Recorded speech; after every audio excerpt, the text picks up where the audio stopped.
पुन्हा पुन्हा खावीशी वाटणारी गोकुळ बासुंदी।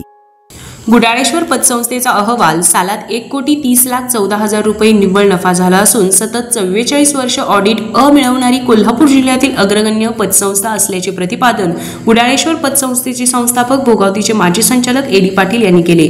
राधानगरी तालुक्यातील गुडाळ येथील श्री गुडाळेश्वर ग्रामीण बिगर शेती सहकारी पतसंस्थेच्या 44व्या वार्षिक सर्वसाधारण सभेत ते बोलत होते।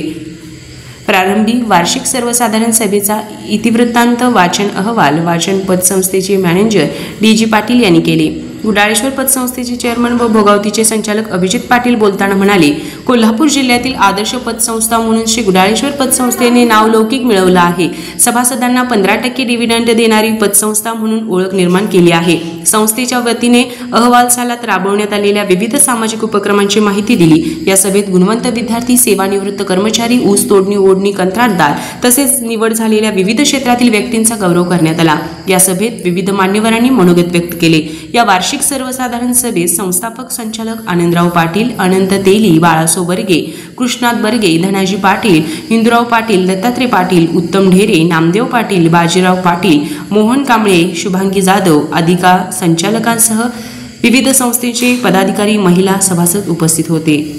आर.के. न्यूज प्रतिनिधी गुडाळ। ताज्या बातम्यांसाठी आर.के. न्यूजच्या YouTube चॅनेलला सबस्क्राइब करा आणि बेल आयकॉन प्रेस करा। आला श्रावण श्रावण दारी हिरवाईचं तोरण।